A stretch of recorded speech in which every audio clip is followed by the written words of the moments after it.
Hello and welcome back to the Villa Filler podcast. I'm here as always with my good friend Dan Wiseman. Dan, we're back. Everyone's favourite Villa podcast duo has returned. There's plenty that's happened. There's plenty for us to talk about.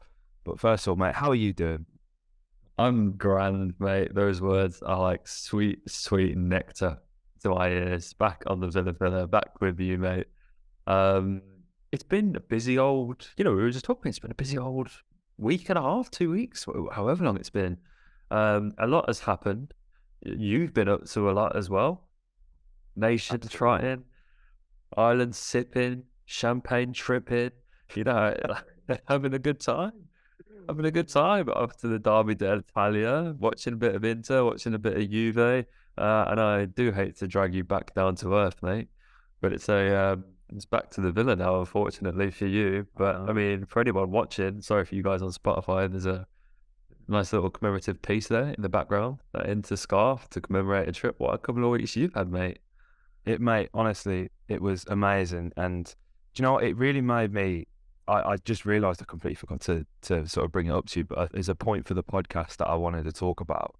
It really made me sort of reflect on the match day experience at Villa Park. And I feel like it's something that has been a talking point a lot over the past few weeks. Project B6 has made a comeback and there's, accepting donations and got all of these sort of grand ideas. And there's this wonderful tifo that I saw going round from a few weeks ago of the old Holte, Yes, yeah. the sort of brick terrace, which would be amazing to see that happen. But it really made me sort of reflect on the atmosphere because, listen, San Siro, absolutely surreal stadium. Derby d'Italia as well, obviously a huge occasion. The atmosphere was otherworldly. I don't think I've ever experienced an atmosphere like that watching Aston Villa. And it's just it's unconditional support, which is what really got me as well. Like obviously, I think Juve scored in like the 30th minute or something like that. I can't remember the details, but like when Villa score, even when Villa don't score, we start passing around the back of it. There's always moans and groans and this and that. But the ball went in the back of the net, and it was a dubious goal as well because there was a handball in the build-up. So the goal shouldn't have even stood. There was a 5-minute VAR check, and they somehow didn't. I say somehow. It's Juventus. They've paid the refs, haven't they? And the goal has been given, and for the whole 5 minutes during the VAR check, the fans are just, they're still singing, they're still chanting, they're still going. Even when the ball hit the back of the net, and then even when the goal was given as well, mate, there was no moaning and groaning. I never heard that once. And there was 75,000 people in the stadium. And I was envious because I was just like, wow, like, why can't we do that at Villa Park? And it doesn't, like, it takes more than just you and I sitting here and sort of saying that and sort of complaining about the atmosphere to improve it. There are so many steps that sort of are involved in enhancing the match day experience at Villa Park. But I do genuinely believe that, if everyone just comes with a bit more of a positive attitude, the experience is going to be so different, isn't it? Like, I took videos and stuff like that, and I've watched them back, and it sounds crap, but it wasn't. Like, you can't convey that. It was deafening at a time, and I just think, like, we're obviously taking the steps under Unai we're becoming a much more difficult team to beat and break down, and we go into every game now thinking we've got a fighting chance here, and it'd be great for us to sort of reciprocate that because Inter were pretty useless. They were pretty useless in attack. They just couldn't get the ball up to Lautaro or Lukaku the whole game. But it gave the whole of the Inter side that unconditional support. It gave them a platform for them to actually express themselves and try things and really try to get back in the game. And I just feel like we can do a better job of that, mate. Do you think that might be to sort of swing that point back on you? Do you think the fact that we're going to games now with a bit more expectation and a feeling that there's not many sides that come to Villa Park that can beat us easily, that because we're going with that bit more expectation, it's not like when we first got promoted, where every game went to, it was like, this is a scrap. We need to get behind the boys. Every 3 points is crucial. Do you think the fact that now we're a better team, do you think that's actually meant that when we don't win and it's not as easy and we are doing more of that playing around the back and trying to wait for opportunities, that it gets a bit more restless? Do you think that do you see what I'm trying to say? It's a good question. It is a good question, mate. And I think you are probably sort of, you're on the money there. I do think that. But I also think that it's like, we have been so bad for so long. So, we've supported the boys when they're bad. Let's support them when they're trying to be good. 100%. I think. But, it's, as I say, it takes more than just me and you saying that to improve it. And I'd implore everyone to sort of get involved with whatever Project B6 does and is doing. Really good cause, because everyone says it as well. Everyone's like, oh, look at Newcastle, amazing fans, look at the flags, look at the tifos, but no one can be asked to donate to B6. Put your money where your mouth is. Let's make Villa Park a really, an exciting atmosphere. That'd be amazing, mate. That would be amazing. And speaking of amazing atmospheres as well, mate, early kickoff today, Colombia versus Japan. Yeah. Our boy Jhon Duran. What a goal, by the way. What a goal he's scored. And he's going to come back feeling full of confidence. Scores his first goal for the Colombian national side, the senior side that is. And it is a really well taken goal. Ball sort of it's cut back, isn't it? He's just sort of on the edge of the box. Hits it first time with the left foot. Really good technique. And I was cheek to cheek, mate. I was smiling. I text my friend Carlos, who's part Colombian. I'm like, my boy scored. Like, let's get gassed about this. That's going to do him a world of good, mate, because, he's gone away. He's played, was it South Korea? I believe it was Japan. Okay. So was it? Let me check. Yes, Japan. It was Japan. No scrubs either way, right? Japan are a very good side. We saw what they were capable of at the World Cup. And they really shell-shocked some big teams in Germany and Spain, making out their groups and all that kind of stuff. Very good side. So for Duran to get a goal against respectable opposition, get first team minutes, which is something that he needs to work on his fitness. We've been saying that for a while. He's going to come back to Birmingham and he's going to be absolutely buzzing, mate. This is, as international breaks go, this has been a pretty good one for Villa, really. Yeah, definitely, mate. It has. There's been storylines and narratives everywhere, but this is one of the best. I think it's a real moment for Jhon Duran because this could be his sort of welcome to the league moment, to use like an Americanism. Like, this is the, he's no longer the, like when we signed him, it was like, oh, he's played sort of under 19, under 21 football for Colombia. Like, he's done well at a few youth tournaments. He's done a bit in, the MLS. Like, nah, this is big. First start, Colombian senior team, no slouches against Japan, who, as you rightly say, mate, are a tough nut to crack. I didn't expect Colombia to come out winning that game. That's a big moment, and that's something that I think will certainly, you and I have been on this podcast sort of noticing the interesting sort of what's felt like a downward trend in terms of the amount of minutes he's getting per game. It felt like at the start he was getting a really good run out, and it's kind of been reduced to 10 here. Sometimes he's not come off the bench, 15 there. So this is going to be really interesting because now he comes back to Bodymore, absolutely buzzing.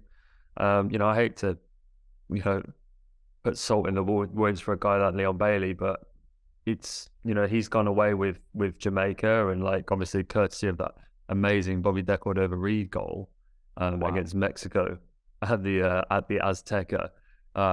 There's been some good results there. They got a draw in that game. They also played, they've played Trinidad and stuff earlier this month. They actually play, they don't play again till the sort of mid-April. It's one where there's real conversations to be had now, I think, right? In terms of who gets that spot alongside Ollie. Obviously, Emmy's occupied it at points and Wendy has done well there. But surely we're not too far away from a Jhon Duran start here, mate. I mean, you'd hope so. I think when you look at Chelsea as well and how sort of, I think dubious is probably the right word, really. They've been under Graham Potter defensively. They've not really settled on an 11. the defence has looked worse than ever before, even with, experience in Koulibaly and Silva. I mean, Koulibaly can't even really get back into the team now, can he? I'd be interested to see what he can do. And obviously, if we're going to talk about Villa strikers who, are good at scoring goals against Chelsea, obviously one who can't play, but Cameron Archer, he's been on fire. He's been away with England as well. So, if Cam can score against Chelsea, why can't John Jada? Why can't he? I'd be all for it, mate. It's going to be an interesting one, though, because, I mean, I'm looking at the record now, mate. Chelsea have won 9 of the last 11 Premier League games against Aston Villa, with the only defeat in that run coming at Villa Park on the final day of the 2020-21 season. Lockdown year. Was it a Bertrand Traore screamer? It was off the bar. That was the first game with fans. It was, yeah. Was there like 15,000 people or something like that? It wasn't full, was it? 14,998, and me and my little sister. Of the Wisemans.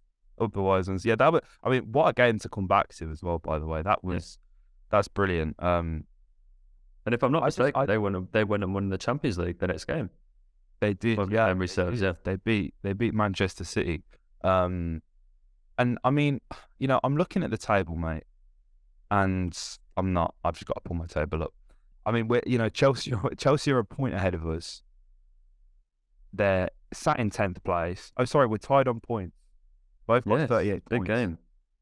This is the opportunity. Our season starts on Saturday at 5:30. That is when it starts. All the hard work we've been putting in, all the hard yards in the past 8 to 12 weeks, that's pre-season, man. It all starts here because you beat Chelsea. The race for Europe is on. I've had time to think about it. I've said on previous podcasts, I'm not going to get excited by it. I think we're going to go to Stamford Bridge, mate, and absolutely do a number on them. I'm so confident in Villa away from home. And let me tell you for why, mate. Since Unai Emery's first away game in charge of Aston Villa, which was a 2-1 win away at Brighton, only Manchester City and Arsenal have picked up more points on the road than Aston Villa. City have picked up 16, Arsenal have picked up 15, and we have picked up 13, which is 4 wins, 1 draw, 1 loss. We've overcome, seemingly, knock on wood, our London hoodoo. We have to go to the Bridge and win, man. It's been so long. It has been so long since we've done it. And I think just with how much is riding on this game, and the fact that, obviously, I don't think we spoke about it, but Mitrovic gets sent off. He's sort of, Fulham are going to implode because he's going to get like a 72-year ban for pushing a referee, which is a load of nonsense. We've still got to play Brighton, Brentford, and Fulham. It starts here, mate. This is it. This is what we came for. This is what Don Unai was brought in to do. There's so much riding on this game. I know it's Chelsea. I know on their day they can be a fantastic team, and they've got the likes of Pulisic, who's come back in and got himself fit again, and is giving them another sort of selection dilemma. They've got so many attackers to choose from. I just think that we're going to get it done, man. There's just like a gut feeling inside of me that, this is what Unai came to do. He came to win these games for Villa. Nope, you're absolutely right, mate. You are absolutely right. I mean, if nothing else, being a former Arsenal man, he'll want to go back and do one over his former London rivals. But it is an absolute, just to go off on a little tangent, it's an absolute feast of football this weekend. And I am buzzing. We have come back from the international break with a bang. There are some huge games, like in the Premier League alone. I mean, Man City, Liverpool speaks for itself. You've got so many games that are going to be massive for the relegation fight. Palace at home to Leicester. You've got Nottingham Forest playing Wolves, West Ham playing Southampton. That's a biggie. Obviously, you've got us playing Chelsea for that, at least a top half spot playing for there, potentially more, as you said, mate. Newcastle are playing Manchester United. You've also got 2 of our sort of fellow European chasers, Brighton playing against Brentford. Honestly, everywhere you look, there are just great games upon great games. And this could be one of the biggest weekends for the Premier League as a whole, really, coming back from an international break. I think you're officially in what's called the run-in now, aren't you? You're looking at a lot of teams with 10, 11 games to go. Business end, some big games. The league could look really different after this set of games, and it's one where it's an incredibly hard game to preview because Chelsea have looked a little better in recent weeks, but as you rightly say, mate, you still don't really know what you're going to get since a 1-0 loss at home to Southampton in what was Ruben Sets' first game. They went and lost to Spurs 2-0. They then beat Leeds in a bit of a grind 1-0, and then there was that big 2-0 win against Borussia Dortmund in the Champions League, which overturned that original 1-0 deficit that they came back from Germany with. They then went and impressed at Leicester 1-3-1 there. But then, as you say, rightly point out, mate, the wheels came off once more. A draw at home to Everton. I believe they were ahead twice in that game. Yeah, it was Ellis Sims with an 89th minute equaliser that pegged them back. And so it's really difficult. I mean, honestly, with how win-draw their form is, or win-loss in some cases, that indicates that maybe they'll get a win here. But that's the whole nature of it, mate, is that I do feel for Graham Potter a little bit, because I feel like he's been dealt an impossible task in many ways, like dealing with the sheer volume of players. I know N'Golo Kante has been playing some minutes as well over the international break, so it'll be interesting to see if he comes back into the mix for them there. But honestly, I imagine there's a part of Graham Potter that's almost treating injuries like a bit of a blessing at the moment, because it just makes his selection choices that little bit easier. It must be a nightmare at the moment trying to pick an 11. You're not wrong, mate. You're not wrong. They've got far too many players. When you look at like the likes of Noni Madueke, when he's played, I've thought he's looked really good. He can't get a look in. He's electric, this guy. He's absolutely brilliant. If he'd have gone anywhere but Chelsea, he'd be playing for England in this break right now. I guarantee you that. He had a great start to the season with PSV. And our very own Amar El Ghazi as well. Lovely little attacking force there. But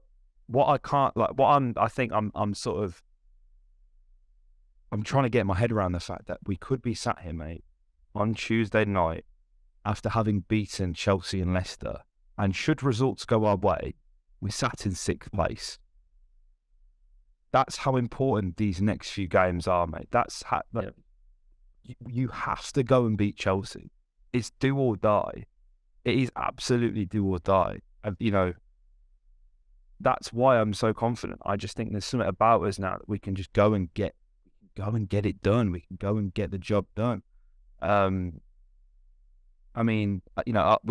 Watkins should have been called up to England. I don't really care that he hasn't been, to be honest.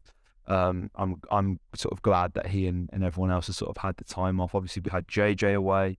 JJ captained the 21s tonight in a 2-1 loss, I believe, to Croatia at Fulham. But he scored a wonderful goal the other day, didn't he? Absolutely wonderful goal, mate. Set up by Noni Madueke as well, actually, I think it was. That goal it epitomises JJ to a T, getting into the box, getting on the end of things. Our little discussion that we had, sort of concerns about JJ, we look a bit stupid now, but that's the nature of football, right? That's the nature of football. JJ had gone a few games where he looked like he was maybe struggling a little bit to find his place in the team, and he even said that himself. So it's not me. This isn't me just like, going 1-1 and getting 5. He said that he's had to learn and adapt to the new role and system with the manager. That they are words that came from his mouth. I merely just echoed them. But that's going to give him confidence coming back doing that. I look at the midfielders that England picked. I mean, Conor Gallagher doesn't get more uninspiring than that. And I'm not saying JJ is deserving of a call up to the national team, because I don't like the senior team. Sorry, because I don't think he's there yet. But when you've got Gallagher being called up, it's just a bit peak, really, isn't it? If you're JJ, you just got to keep going and sort of doing the business for the under 21s, and hopefully he'll get his chance. But on the subject of Ollie, mate, so when he scored against West Ham, as we know, he became the first player since Dwight York to score in 4 successive away appearances. He could be the first player to ever score in 5 successive away appearances if he scores against Chelsea at Stamford Bridge, which is crazy. Let's get him writing his name in the history books. There were some graphs and stuff I saw the other day. I should have really saved them. They'd have been helpful now. But I think like since Christmas, there's only been like 2 strikers that are more clinical than Ollie Watkins, and that is Harry Kane and Erling Haaland. And I feel like, there was this sort of table last year as well, right? And I know we spoke about it before, where he had the 3rd highest expected goals tally in the Premier League last season, or something like that for strikers. It's really good that the work he's putting in off the pitch is clearly paying dividends, and it's been frustrating at times watching Ollie it's the one-on-one chances really. I think that's the main problem that everybody has with him. It's the one-on-ones, but he's clearly got better at them, because you can't really fault his sort of all-round game, mate. With this sort of makeshift Chelsea defence, I mean, he's going to have a field day, really, isn't he? With the sort of the running and the pressure. Obviously, Thiago Silva, phenomenal defender, like absolutely timeless. Stick him in when he's 50 and he'll do a job. I mean, and he's close to 50 as well, if we're being honest. How important is Ollie going into this game, mate, away from home, with how, we're looking to play now away from home and sort of out of possession? How important is Ollie in this game? I think he's especially important because, and the reason why I think he's been so successful in those away games is because Ollie Watkins has an incredible ability to make a lot out of very little. I think it's fair to say, there are several chances that I can sort of think back to. My mind goes to the goal against Arsenal at home, the header against West Ham, whereby you're by no means expecting him to score either of those chances, but he's got a really good sort of ability to make himself a nuisance and surprise defenders, I think. And the obvious caveat to that is, as you say, when perhaps the chances are more glaring, that's where he's perhaps fallen short in times gone by. That's why I think that he's important in away games, is because he knows that he's going to have 1 or 2 chances a game, maybe, that realistically they're not going to be great. And he always has the ability to put those away. And I think that goes right back to all the way through his Villa career, really. If you look back at the goals that he's scored, he's someone that can really fashion chances for himself, especially on the dribble. And that's an important trait to have going away from home when you're going to be up against it. When, we will in this game, we're not going to rock up to Stamford Bridge, have 65% of possession, pass it all around, and then slot 3 or 4 goals away. Like, we are going to have to ride our luck a little bit at points and make it work and be clinical when the chances come along. But Ollie's good value for that. And that's why I think that when you look at the run that he's put together on the road, I do think it's because he's just got that knack. And, obviously it's at Villa Park where he's had a bit more issues, because I think the chances come a little, thick and fast. And I think previously we've seen him sort of struggle at Villa Park particularly, but that all seems to have gone out the window, mate. So you're absolutely right. I mean, whatever he did over the World Cup was an absolute masterstroke. He's been phenomenal, man, and I just hope he can really carry us over the line. It's kind of hard, obviously you guys know we like to sort of preview the opposition as well. Chelsea's just really hard to do because they've played so many different players. It's really hard to sort of get a gauge of what Potter's actually trying to achieve, which is why we focus more on Villa in this instance. But while we don't have too long left on the recording, mate, there are a few things that we do need to sort of end the podcast on. Firstly, score predictions. I'm going to go 1-0 Villa. Yeah, I'm feeling really confident. And I'm ready for this to be clipped, and I'm ready for this to bite me in the arse. But I think it's going to be a smash and grab, and Villa are going to, finally get themselves out of the bottomless pit that was 11th place that we've been in for about 3 months now. I like a Desmond. We'll go 2-2. I'd take that as well, to be fair. It keeps you in it. It keeps you in it. And I think that's all we can do. Again, I just can't stress enough. The destiny is in our own hands. Just back the boys. Who knows what? Goosebumps, mate. You give me goosebumps. I'm ready. I hope everyone else has got goosebumps as well. I really. Wow. Obviously the other day as well, mate. Massive win for the Villa ladies. 5-0 against Leicester, bottom of the league. We're like, what, fifth in the league, which is really good when you look at teams that are above in Arsenal, City, Chelsea, and who is it? United, top of the league. United, yeah, United are top of the league. You're right, but I think Chelsea have a game in hand or something like that, don't they? And so the WSL title race is really interesting. And the role Villa can play in that is interesting as well, because we played Chelsea twice back to back. FA Cup semi-final is the second game. Obviously, that is a massive game. And to get that far, absolute kudos to these guys for just absolutely smashing it. But we've still got to play Tottenham. We've got to play Man United and Arsenal on the final day. It's with the sprinkling of Reading and Liverpool in between as well. So it's going to be really difficult. Obviously, top 3 in the WSL get European football. Isn't it mad? We're sat here. Both of our teams are on the cusp of potentially getting European football. I think it'll be a bridge too far for this Villa women's team, just given the quality as I've just mentioned in the top 4. I think that would be a very difficult thing to sort of break into there. Because it looked like Arsenal was running away with it at one point, and they're 4th now. So it's going to be very tough, but even with some silverware, if we can make it to the final, hopefully win the final, that'd be absolutely massive. So if anyone's about, I'd implore you to go down and watch the ladies. Some really big games coming up, and I think there was a record attendance for the Leicester game, wasn't there, at Villa Park, mate? It was around the 6,000 figure. I've not been able to go because, I mean, working in football, it's hard enough for me to go to Villa. But it's definitely on my list of things to do. I know, Dan, you went to go and watch them at the City Academy Stadium against Man City a few weeks ago when they got was it 1-1? It was indeed, mate. Good memory. Yeah, there we go. Obviously, that must have been really, it's a good atmosphere. I remember you saying on the podcast, man. It's a different vibe. So these girls need all the support that they can get at the moment. And as somebody who's been to a few games yourself, mate, no one is better suited to sort of make a rallying cry for support than you. Yeah, mate, it's going to be a massive end to the season. It's just been a huge success for Carla Ward and her team.